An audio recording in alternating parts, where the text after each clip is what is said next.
So the picture comes to me, this is how it happened. See, the whole picture comes along, the history of Muhammad, that he was in Medina, I have been reading, and a Christian deputation had come from Najran, an outskirt of Yemen.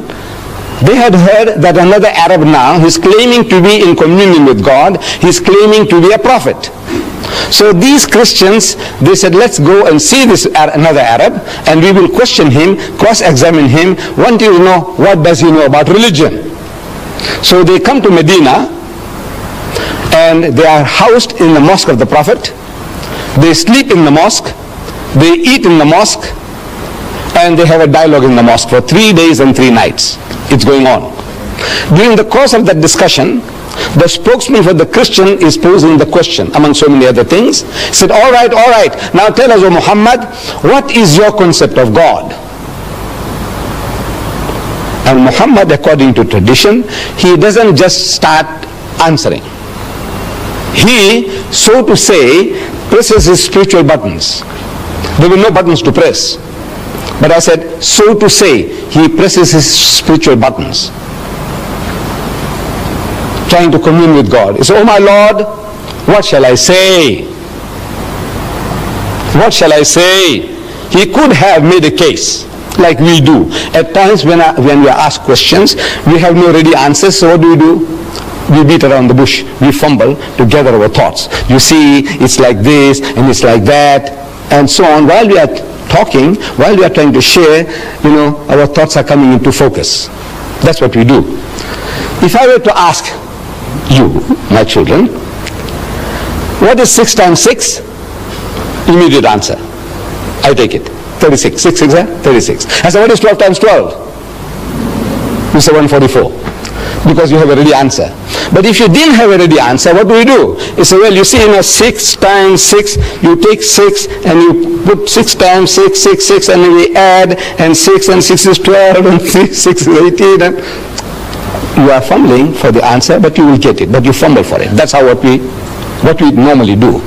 Muhammad doesn't do that. He could have said, you see, our concept of God is almost identical to yours. You see, you believe in the God of Abraham and the God of Moses and the God of... He said, well, we also believe... This is how we all talk. That's how we talk. Not so Muhammad.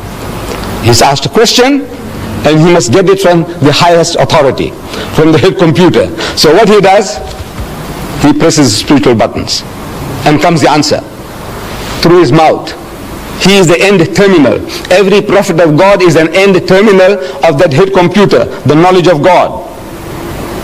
If you are that, you have access to that computer, the head computer, and you have a problem, and you commune, say, oh my Lord, what shall I say? He said, tell them, Moses was told, tell them, thou shalt not commit adultery, thou shalt not covet thy neighbor's wife, thou shalt not steal, thou shalt not kill. So he's telling them, from the head computer, whatever knowledge is given, the prophet of God, the man of God, he articulates them.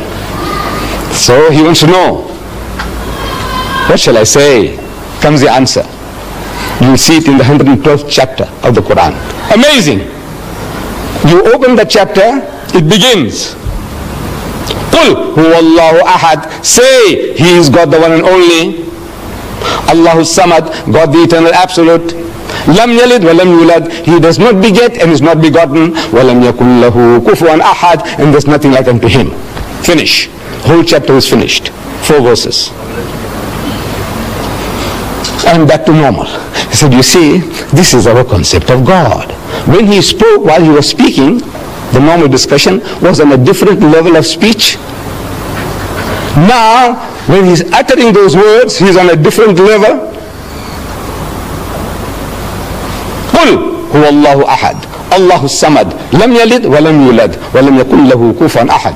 And back to normal. He said, you see, this is our... Where did he get it from? He's asking. Oh my Lord. Nobody heard him. Nobody heard him say that. But he's asking, what shall I say? Comes the answer. I want you to see it in this book.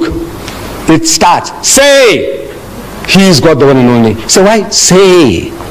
A chapter begins, say, he is God the one and only. Why say? Because asked, what shall I say? Comes the answer, say, he is God the one and only. Now, This is how every verse of the Quran was revealed to the Holy Prophet Muhammad according to his needs from the head computer. He is the end terminal.